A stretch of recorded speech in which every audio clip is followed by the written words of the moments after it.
তারপর এখন হচ্ছে আমরা জানবো ক্রায়ো সার্জারি সম্পর্কে।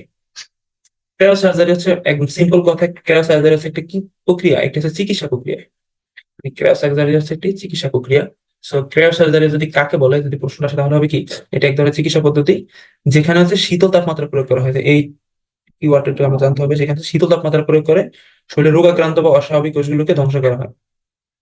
সো এটার আরো অনেকগুলো নাম আছে, ক্রায়োথেরাপি বা হচ্ছে ক্রায়ো বায়োলেশনও বলা হয় ক্রায়ো সার্জারিকে। সো এটার জন্য হচ্ছে আমাদের যে গ্যাসগুলো ব্যবহার করা হয়, যে ঠান্ডা করার জন্য বা শীতল তাপমাত্রা প্রয়োগ করার জন্য বিভিন্ন ধরনের গ্যাস ব্যবহার করা হয়, হচ্ছে তরল নাইট্রোজেন, তরল আর্গন গ্যাস, তরল carbon dioxide gas, methyl ethyl propane. এই গ্যাসগুলো হচ্ছে আমাদের ক্রায়ো সার্জারিতে ব্যবহার করা হয়, সেগুলো হচ্ছে এমসিকিউর জন্য গুরুত্বপূর্ণ। সো প্রথমে হচ্ছে আমাদের ক্রায়ো, ক্রায়ো শব্দের অর্থ হচ্ছে কি, আমরা বলছি না ক্রায়ো সার্জারি, সার্জারি শব্দের অর্থ হচ্ছে আমাদের হাতের কাজ। আর ক্রায়ো মানে হচ্ছে আমাদের কি, তো আমাদের এখানে হচ্ছে অ্যান্সারটা হবে কি, ক্রায়ো শব্দের অর্থ হচ্ছে আমাদের বরফের মতো ঠান্ডা হবে। ক্রায়ো মানে হচ্ছে বরফের মতো ঠান্ডা, সার্জারি মানে হচ্ছে হাতের কাজ। তারপর তারপর হচ্ছে আমাদের অত্যাধিক শীতল তাপমাত্রা প্রয়োগ করে অস্বাভাবিক রোগাক্রান্ত টিস্যুকে ধ্বংস করা হয় কৌশলকে কি বলা হয়, ক্রায়ো সার্জারি আমাদের কি সন্ধান, ঠিক আছে। শীতল তাপমাত্রা প্রয়োগ করে হচ্ছে আমরা রোগাক্রান্ত টিস্যুকে ধ্বংস করি। তারপর হচ্ছে নিজের কোন রোগের চিকিৎসায় ক্রায়ো সার্জারি ধ্বংস করা হয়, এটা হচ্ছে আমরা চর্মরোগে, চর্মরোগে হচ্ছে ক্রায়ো সার্জারি ব্যবহার করা হয়। তার মানে আমাদের রোগাক্রান্ত কোষে চর্মতি থাকবে, ঠিক আছে। এই হচ্ছে আমাদের ক্রায়ো সার্জারি। তারপর আমাদের যে টপিক সেটা হচ্ছে আমাদের মহাকাশ অভিযান।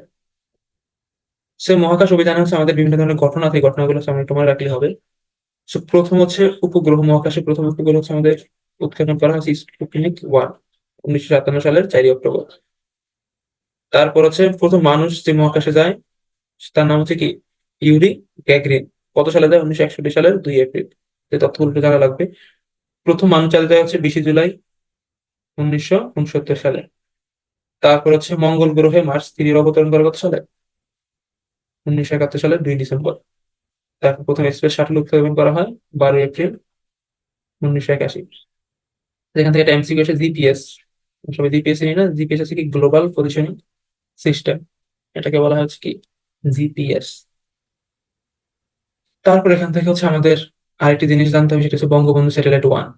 এটার বিভিন্ন ধরনের তথ্যগুলো আমাদের মনে রাখতে হবে। এটা হচ্ছে প্রথম প্রেরণ করা হয় কত সালে, 2018 সালের 11ই মে। বাংলাদেশের সময় হবে কত, 12ই মে। কোথা থেকে প্রেরণ করা হয়, মার্কিন যুক্তরাষ্ট্রের কেনেডি, ক্যাপ কেনেডি হচ্ছে স্পেস সেন্টার থেকে এটি হচ্ছে উত্তোলন করা হয়। তারপর এটি উত্তোলন করার মাধ্যমে 57তম দেশ হিসেবে বাংলাদেশ নিজস্ব স্যাটেলাইট উৎক্ষেপণকারী দেশের মধ্যে যোগ হয়। সেই তথ্যগুলো হচ্ছে আমাদের একটু জানতে হবে। এবং এটি হচ্ছে তৈরি করা হচ্ছে আমাদের ইলন মাস্কের স্পেস এক্স কোম্পানি। তো আরো বিভিন্ন তথ্য আছে, ওগুলো হচ্ছে আমাদের কি জানতে হবে। তো এখানে কিছু প্রশ্ন আছে যে, প্রথম হচ্ছে বঙ্গবন্ধু স্যাটেলাইট হচ্ছে, এটার প্রধান পারপাস কি, এটার কাজ কি। বঙ্গবন্ধু স্যাটেলাইটের প্রধান কাজ হচ্ছে টেলিকমিউনিকেশন ব্যবস্থাকে উন্নত করার জন্য ব্যবহার করা হয়। এটার প্রধান কাজ হচ্ছে টেলিকমিউনিকেশন, টেলিকমিউনিকেশন ব্যবস্থাকে উন্নত করা। এটি কত সালে লঞ্চ করা হয়, আমরা একটু আগে দেখে আসছি। কত সালে, 2018 সালের কি মাসে, মে মাসে। আমার অ্যান্সার হবে কত, মে 2018। তারপর হচ্ছে কোন রকেট হচ্ছে এটা হচ্ছে উৎক্ষেপণ করে, হুইচ রকেট, হবে স্পেস এক্স এর ফ্যালকন 9। আমাদের যে বঙ্গবন্ধু স্যাটেলাইট উৎক্ষেপণ করা হচ্ছে, সেটার বয়স হচ্ছে আমাদের 15 বছর। তারপর আমাদের যে টপিকটি পড়তে হবে সেটি হচ্ছে বায়োমেট্রিক্স। আমরা দেখি বায়োমেট্রিক্স আসলে কি। বায়োমেট্রিক্স একটা প্রযুক্তি যেটার মাধ্যমে হচ্ছে কোনো ব্যক্তির শারীরবৃত্তীয় বা আচরণগত উভয় বৈশিষ্ট্যকে ইনপুট হিসেবে গ্রহণ করে একটি প্রকৃত ব্যবহারকারী হিসেবে চিহ্নিত করা হয়। তার মানে কোনো ব্যক্তিকে যদি আমরা অদ্বিতীয় ভাবে শনাক্ত করতে চাই, তাহলে হচ্ছে আমাদের কি প্রযুক্তি ব্যবহার করতে হবে, বায়োমেট্রিক্স ব্যবহার করতে হবে। বা হচ্ছে আমাদের যদি সংজ্ঞা যদি আসে বায়োমেট্রিক্স কাকে বলে, আমরা সহজভাবে লিখতে পারবো। কোন ব্যক্তিকে অদ্বিতীয় ভাবে শনাক্ত করার জন্য যে প্রযুক্তি ব্যবহার করা হয় তাকে হচ্ছে বায়োমেট্রিক্স বলা হয়। যে বায়োমেট্রিক্সটা হচ্ছে 2 প্রকার, একটা হচ্ছে ফিজিওলজিক্যাল বা হচ্ছে শারীরবৃত্তীয়, আর একটা হচ্ছে বিহেভিয়ারাল। এটার মানে হচ্ছে আমাদের আচরণগত। হচ্ছে ফিজিক্যাল হচ্ছে আমাদের ফেস, আমরা হচ্ছে ফেস এর মাধ্যমে হচ্ছে আমরা ফোন আনলক করতে পারি না, তো এটাই হচ্ছে আমাদের কি, ফেস। তারপর হচ্ছে ফিঙ্গারপ্রিন্ট, ফিঙ্গারপ্রিন্টের মাধ্যমে হচ্ছে আমরা কোনো জিনিস আমাদের ফোনকে আনলক করতে পারি। বা হচ্ছে আমাদের অফিসে আদালতে এখন হচ্ছে ফিঙ্গারপ্রিন্টের মাধ্যমে কি করা হয়, আমাদের উপস্থিতি নির্ণয় করা হয়। তারপর হচ্ছে আমাদের হ্যান্ড, আমরা যখন সিম রেজিস্ট্রেশন করি তাহলে হচ্ছে আমাদের হ্যান্ড গুলো দেওয়া লাগে। তারপর হচ্ছে আমাদের পাসপোর্টের ক্ষেত্রে, ড্রাইভিং লাইসেন্সের ক্ষেত্রে হচ্ছে আমাদের প্রত্যেকটা হ্যান্ডের একটা জিওমেট্রি দেওয়া লাগে। তারপর হচ্ছে আইরিশের মাধ্যমে হচ্ছে আমরা এই সিকিউরিটিটা নির্ণয় করতে পারি। তারপর হচ্ছে ডিএনএ এর মাধ্যমে হচ্ছে কোনো মানুষকে অদ্বিতীয়ভাবে শনাক্ত করা যায়। তার মানে হচ্ছে এই জিনিসগুলো হচ্ছে প্রত্যেকটা ব্যক্তির হচ্ছে ডিফারেন্ট, একজনের সাথে আরেকজনের মিলবে না। তারপর বিহেভিয়ারাল, হচ্ছে কি স্ট্রোক। কি স্ট্রোক হচ্ছে আমাদের যে ল্যাপটপের হচ্ছে কত স্পিড, এটার মাধ্যমে হচ্ছে কোনো ব্যক্তিকে শনাক্ত করা যায়, তার সিগনেচারের মাধ্যমে শনাক্ত করা যায়, ভয়েসের মাধ্যমে হচ্ছে কোনো ব্যক্তিকে শনাক্ত করা যায়। সো আমাদের এই জিনিসগুলো একটু জানতে হবে। সো এখন দেখি আমাদের এখানে কিছু কোশ্চেন আছে। প্রথম কোশ্চেন যেটি, সেটি হচ্ছে শারীরিক বৈশিষ্ট্যের ভিত্তিতে মানুষকে শনাক্ত করার পদ্ধতি কি বলা হয়? এটাকে বলা হচ্ছে আমাদের বায়োমেট্রিক্স। তারপর হচ্ছে বায়োমেট্রিক্স ব্যবহার করা হয় কি? বায়োমেট্রিক্স ব্যবহার করা হচ্ছে আমাদের সেন্সর। তারপর হচ্ছে বায়োমেট্রিক্স মানুষের আচরণগত বৈশিষ্ট্য কোনটি? So আমরা একটু আগে দেখে আসছি আচরণগত বৈশিষ্ট্য হচ্ছে কি, ভয়েস, তারপর হচ্ছে সিগনেচার, আরেকটা আছে সেটি হচ্ছে কি আমাদের কি স্ট্রোক। সেগুলো হচ্ছে আমাদের আচরণগত বৈশিষ্ট্য। তাহলে অ্যান্সারটা হবে কি 1 আর 3। 1 আর 3 কোথায়? এই। তারপর শারীরবৃত্তীয় বৈশিষ্ট্য হচ্ছে কি কি? ফেস রিকগনিশন আছে, ডিএনএ হচ্ছে আমাদের শারীরবৃত্তীয়, ফিঙ্গারপ্রিন্ট হচ্ছে কি আমাদের শারীরবৃত্তীয়। তাহলে অ্যান্সার হবে কি 1 2 3। তাহলে নেক্সট যে টপিক সেটি হচ্ছে আমাদের বায়ো ইনফরমেট্রিক্স। দেখি হচ্ছে বায়ো ইনফরমেট্রিক্স আসলে কি।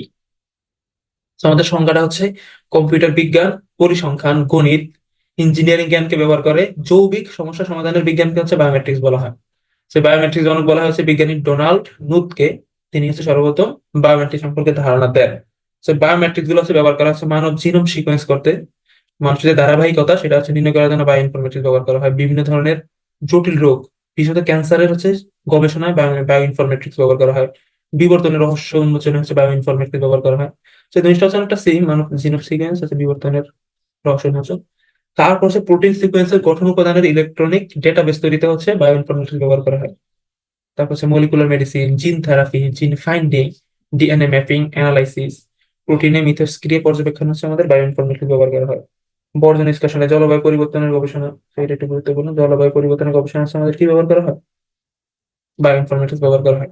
তারপরে জীবাণু অস্ত্র তৈরিতে বিকল্প শক্তি উৎস সন্ধানে। তো এগুলোর ব্যবহারগুলো একটু জানতে জানতে হবে। তো আমাদের পরীক্ষা হচ্ছে যে সৃজনশীল হচ্ছে দেয়া থাকতে পারে যে একটা হচ্ছে এটার ব্যবহার দেওয়া থাকতে পারে, বিবর্তনের রহস্য উন্মোচন হচ্ছে কি একটি জিনিস ব্যবহার করা হয়। তো আমাদের গ ঘ হাতে যে উল্লেখ করা থাকতে পারে যে উদ্দীপকের বিষয়টি হচ্ছে কি।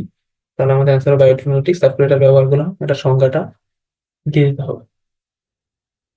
সো আমরা এখন বায়ো ইনফরমেটিক্স রিলেটেড কিছু কোশ্চেন সলভ করি। প্রথম হচ্ছে জিন ফাইন্ডিং গবেষণা কি ব্যবহার করা হয়? So আমরা একটু আগে দেখে আসছি জিন ফাইন্ডিং হচ্ছে কি,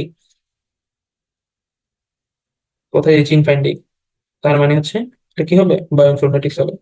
তাহলে জটিল রোগেরও আবিষ্কার করতে ব্যবহার করা হয়, বায়ো ইনফরমেটিক্স ব্যবহার করা হয়। আমরা ব্যবহার করে আসছি, সুতরাং ব্যবহারগুলো কি করতে হবে আমাদের জানতে হবে, ব্যবহারগুলো থেকে আমাদের প্রশ্ন আসতে পারে।